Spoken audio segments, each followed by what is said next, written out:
से जंतर मंतर पर फिर शुरू होगा आंदोलन। टीम अन्ना कल अनशन पर बैठेगी, बिगुल फूंकेगी। क्रांति की यह अगस्त तो नहीं पर जुलाई क्रांति जरूर है। हालांकि अन्ना ने आज दिया है सरकार को 4 दिन का अल्टीमेटम, 4 दिन का वक्त दिया है कि सरकार उनकी मांगे मान ले, वरना टीम अन्ना के साथ अन्ना भी अनशन पर बैठेंगे।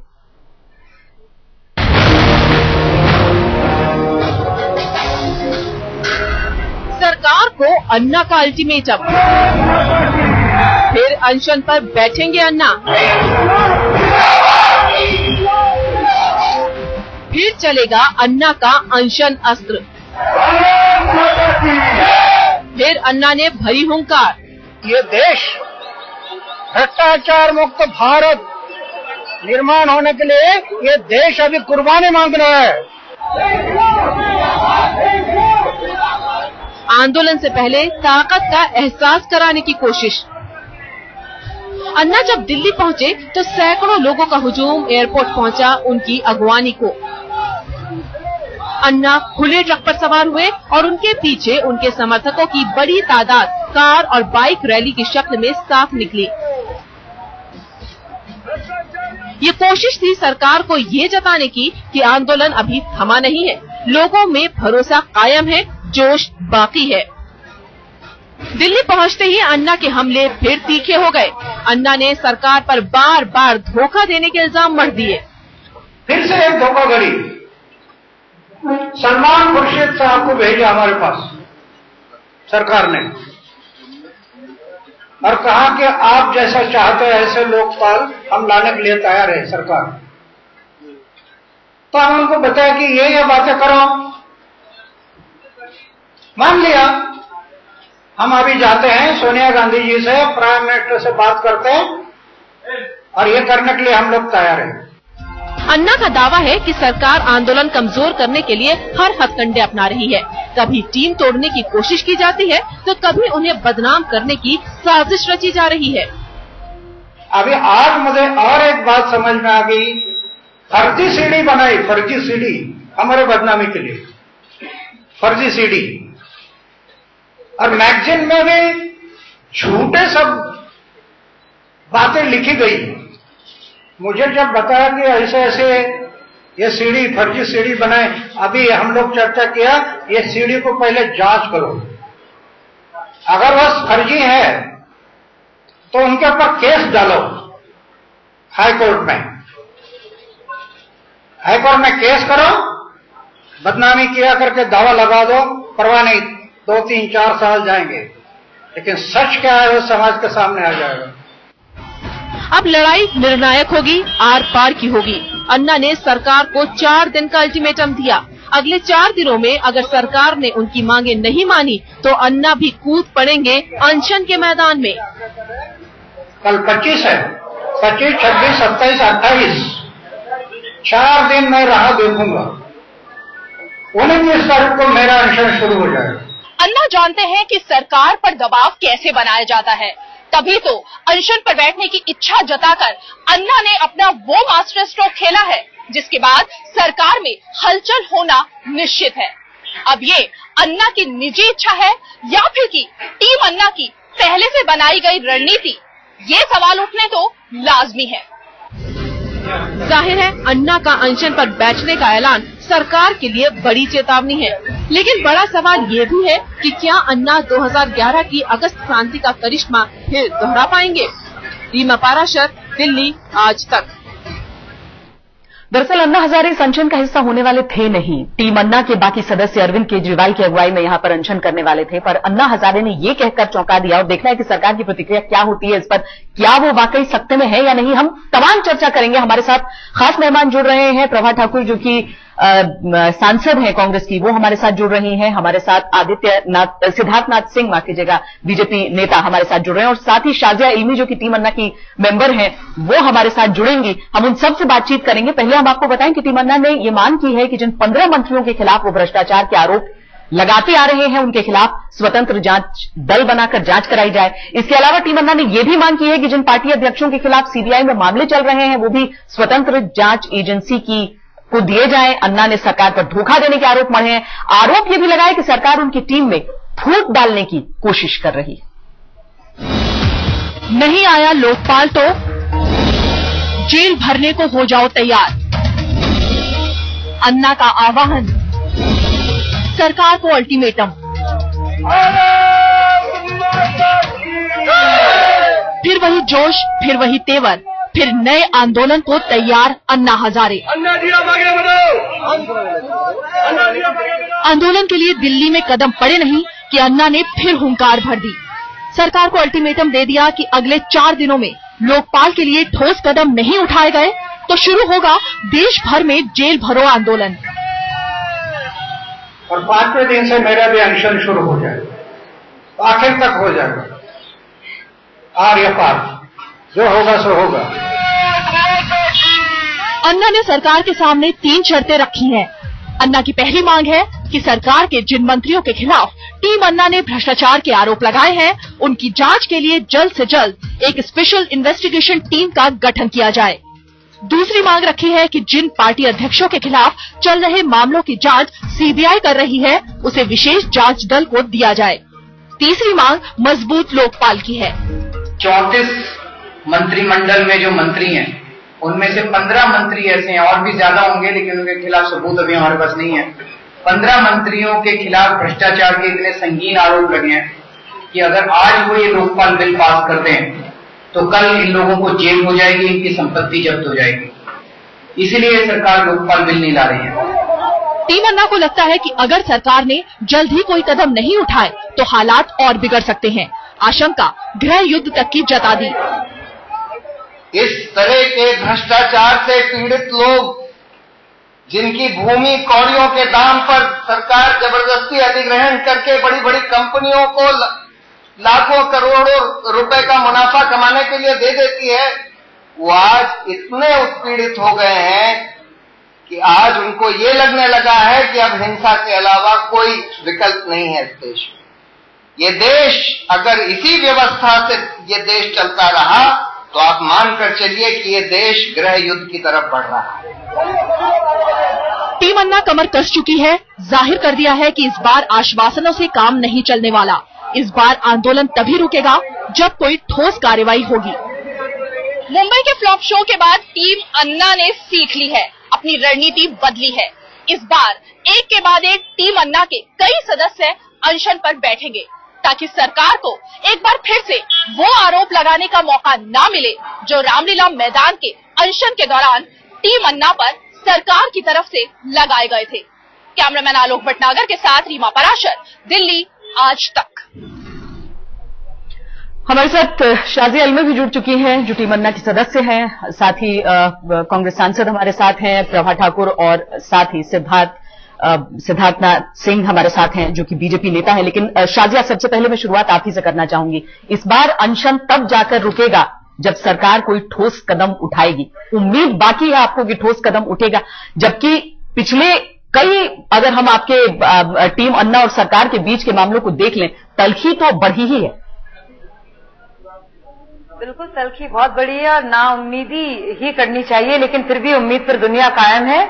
और उम्मीद से ज्यादा हम कुछ और भी जताना चाह रहे हैं, वो ये कि ये जो लड़ाई है जारी रहेगी। आप हमारी बात ना माने लेकिन हम सब कुछ करने को तैयार हैं ये आवाज आप तक पहुंचाने के लिए कि जो जरूरी मांग है हमारी है कि सीबीआई इंडिपेंडेंट हो, अच्छे लोग आए लेजिस्लेचर में भी हमारे और एग्जीक्यूटिव में भी, जो चाहे लोकपाल बिल को लाना वो आए, किसी तरह से शुद्धिकरण किया जाए, साफ सुथरे छवि के लोग आए, साफ सुथरा उनका दामन हो, और इसके लिए इंडिपेंडेंट जांच एजेंसी का होना बहुत जरूरी है। तो हमारी ये उम्मीद भी है और हमारी ये जिद भी है, ये भी बता दें हम आपसे। और ये पूरा जो देश जो है इस वक्त जो लोग जुटे हैं इस उम्मीद के साथ है कि कुछ ना कुछ इस व्यवस्था से निजात उनको मिलेगी, कुछ इससे फायदा होगा, कुछ जो सिस्टम जिस तरह से हो गया है कुछ तो बदलाव आएगा। और उस बदलाव का अहम हिस्सा है कि एसआईटी हो, स्पेशल इन्वेस्टिगेशन टीम हो जो इंडिपेंडेंट तौर से जांच करे। और हम नहीं कह रहे कि सबके सब करप्ट हैं, जो जितने भी 164 सांसद हैं या फिर 15 जो मंत्री हैं वो वाकई में करप्ट है, ये नहीं कह रहे हैं, लेकिन इल्जामात हैं काफी। और इल्जामात की तहकीकात कैसे होती है अगर निष्पक्ष जांच हो? निष्पक्ष जांच कैसे होती है अगर एजेंसी जो जांच करने वाला इंडिपेंडेंट तरीके से उसको इजाजत हो काम करने की, और ऐसा कोई भी सिस्टम हमारे यहाँ नहीं है। तो उसके लिए हम पूरी आवाज उठाएंगे। हमारी उम्मीद भी है, हमारी जिद भी है, हमारी कोशिश भी है। प्रभा जी, मांगे सबके सामने है, क्या क्या मांगे की गई हैं? जिन मंत्रियों का नाम लगातार टीम अन्ना अपनी तरफ से दे रही है कि ये मंत्री हैं, इनके ऊपर करप्शन का ये मामला है, एक तरह से एक इन्वेस्टिगेटिंग एजेंसी ऐसी बिठाई जाए जिस पर किसी सरकार के किसी दूसरे नेता का कोई काबू न हो सके, दखल न हो सके। क्या कांग्रेस इन सभी मांगों को मांगने के लिए तैयार है या इनमें से कुछ भी?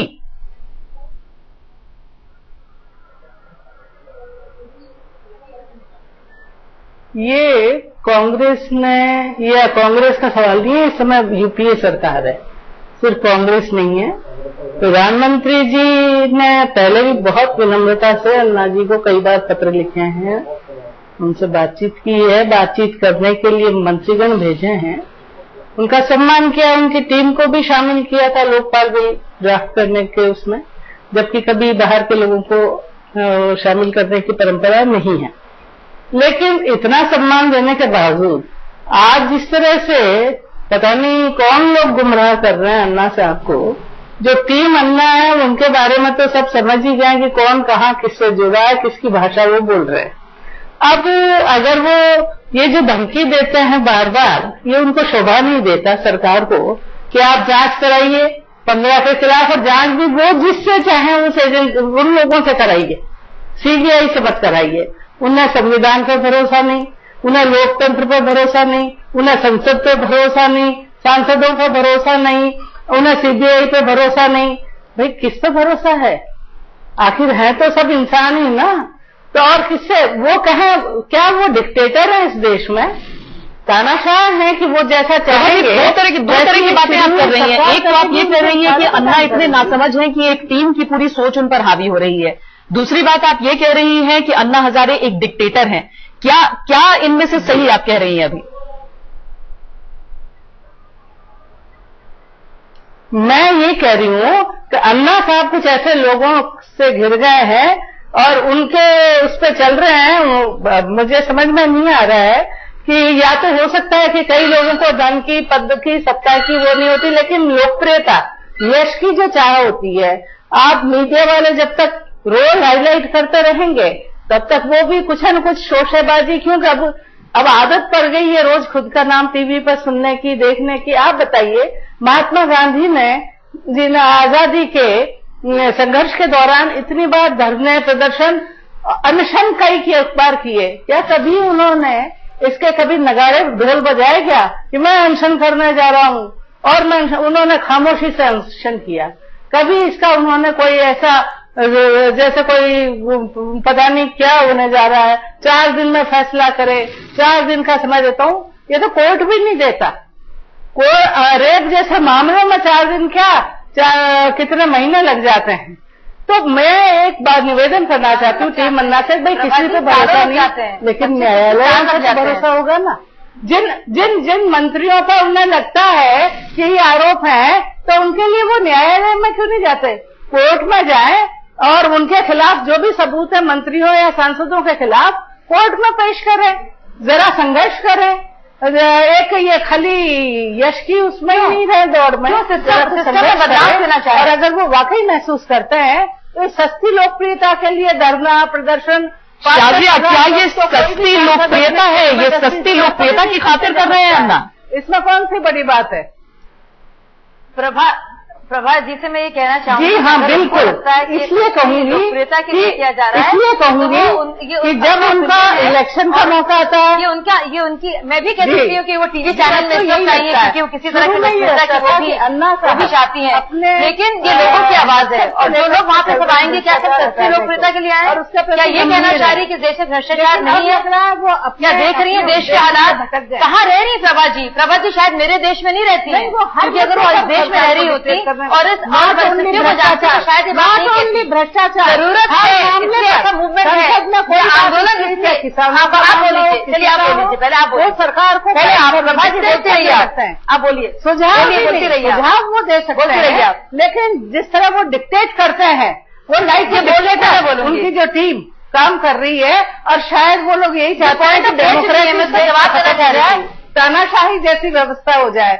तो ये सिद्धार्थ जी जो यहाँ पर टीम अन्ना को लेकर जो बातें हो रही है और खासकर अन्ना हजारे, क्योंकि टीम अन्ना को लेकर भले ही अलग सोच रहे हैं लेकिन कम से कम अन्ना हजारे को लेकर ये चीज कहना कि सस्ती लोकप्रियता की खातिर इस तरह की चीज कही जा रही है। सिद्धार्थनाथ जी, बीजेपी का रुख क्या रहेगा इस पर, खासकर जो मांगे की गई है टीम अन्ना की तरफ से इस अनशन से पहले? वो कैसे आरोप लगा सकते हैं किसी भी माननीय सांसदों और मंत्रियों पर जब तक कोई उनके पास। देखिए, अब भी आपके यहाँ स्टीरियोफोनिक चल रहा है, इन दोनों तरफ को शांत करवा दीजिए तो मैं अपनी टिप्पणी करूंगा। प्रभा जी, सिद्धार्थ जी बोलना चाहते हैं? ये बड़ी कठिनाई रहेगी, प्रभा जी के साथ बड़ी कठिनाई है, वो किसी और को बोलने नहीं देती, उनको अपनी आवाज अच्छी लगती है। सिद्धार्थ जी बताएं। तो मैं आदरपूर्वक कहना चाहता हूं जी, देखिए, जो अभी आपने सुना कांग्रेस की तरफ से जो बात सुनी, कांग्रेस का अहंकार जो है फन उठा के हुंकारे भर रहा है फिर से।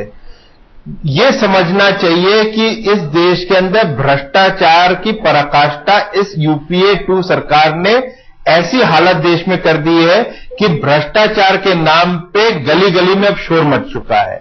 सरकार का दायित्व बनता है कि उस भ्रष्टाचार में निष्पक्ष एक ऐसी एजेंसी के माध्यम से जांच करे जिसपे देश के लोगों को भरोसा हो।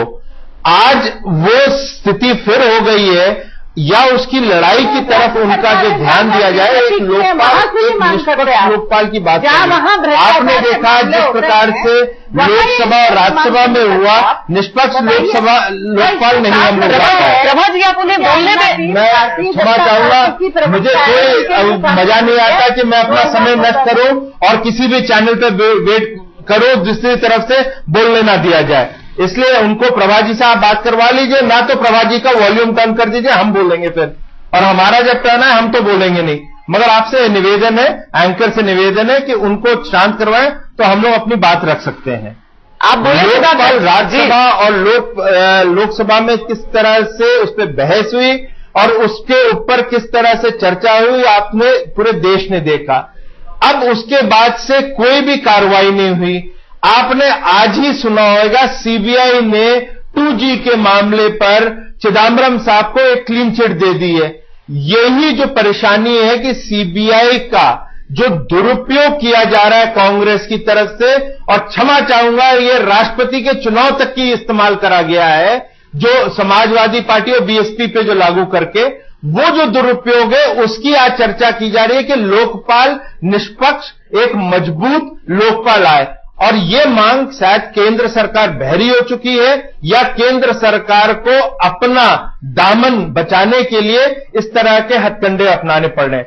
और ये जो मांगे हो रही हैं वो गलत नहीं है, और लोकतंत्र के अंदर हर नागरिक को अधिकार है कि वो किस प्रकार से अपनी बात रखे। सरकार का अधिकार है या उनकी सुने या ना सुने। और मुझे नहीं लगता जब देश की जनता, करोड़ों जनता एक भ्रष्टाचार की लड़ाई के लिए लोकपाल मान रही है, उसका दबाव ये जो सरकार जो लंगड़ी हो चुकी है, लुंगी हो चुकी है, वो उसको अब सह पाएगी। हालांकि शाजिया, जिस तरह से लोकपाल पर हर पार्टी का रुख आया था, उसमें ऐसा नहीं लगा था कि कोई भी पार्टी बहुत मजबूती से टीम अन्ना के साथ खड़ी है और बहुत ही सशक्त तरीके से आपकी टीम के साथ यहां पर खड़ी नजर आई। 4 दिनों की बात कही गई है, जिसके बाद अन्ना हजारे भी इस अनशन में शामिल हो जाएंगे, जबकि शुरुआती जब खबरें आई थी तब यह बताया गया था कि अन्ना हजारे इस अनशन का हिस्सा नहीं होंगे, उनकी सेहत पर अच्छा असर नहीं पड़ेगा। अब आप प्रभा जी की राय भी सुन रही हैं। 4 मांगे हैं, 4 अहम जो चीजें आप रख रहे हैं, 4 दिन का वक्त है जिसके बाद अन्ना हजारे जुड़ेंगे। अभी भी आपको उम्मीद बाकी लग रही है? 4 दिन की बात पर मैं रोशनी डाल दूं। अन्ना जो है, अन्ना की सच में तबीयत ठीक नहीं है। बहुत फिक्र की बात है जिस तरह से उनकी सेहत खराब हुई पिछले साल से अब तक हमने देखा, और ब्लड प्रेशर उनका अभी भी ठीक नहीं है, तो उनको ग्रीन सिग्नल नहीं मिला है डॉक्टरों से। लेकिन अन्ना को किसी तरह से रोकना पड़ रहा है, क्योंकि अन्ना कह रहे हैं मैं तो बैठूंगा। ऐसा नहीं हो सकता कि बाकी सब लोग बैठे। मैं 4 दिन का, तो 4 दिन के लिए हम लोगों ने मनवाया है। हम कोशिश करेंगे अन्ना ना बैठे, हम लोग सबकी पूरी कोशिश है। लेकिन अन्ना आज भी कह रहे थे, और अन्ना जिस तरह के इंसान है कमाल के हैं, और सच में उनको सल्यूट करने का जी चाहता है।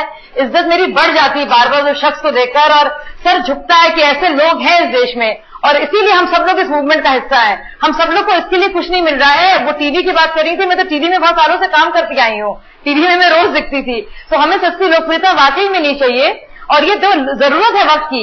अगर लोकपाल बिल बनेगा या SIT होगी या फास्ट ट्रैक कोर्ट्स होंगे, तो प्रभा जी को बताइए कि सिर्फ कांग्रेस ही नहीं बीजेपी पर भी तो लागू होगा। तो उनसे ये बताइए, क्योंकि हमेशा तो यूपीए सरकार में रहेगी नहीं, कभी ना कभी वक्त आएगा, शायद एनडीए हो या थर्ड फ्रंट हो, तो वो ये जो कानून अगर सख्त बनेगा या SIT इंक्वायरी होगी और फास्ट ट्रैक कोर्ट्स होंगे सांसदों के लिए, सांसद तो 164 है, उसमें बीजेपी के भी होंगे, बाकी SP के भी हैं, BSP के भी हैं, तो उन सब पर भी तो कहीं ना कहीं प्रहार होगा।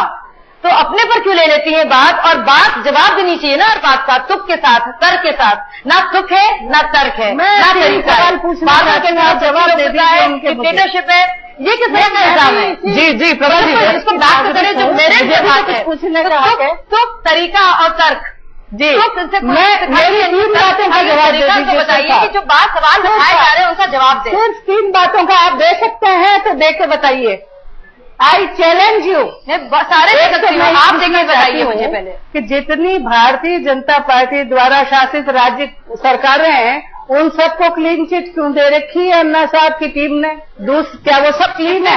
वहाँ कोई भ्रष्टाचार राज्यों में नहीं हो रहा है। क्लीन चिट दी है।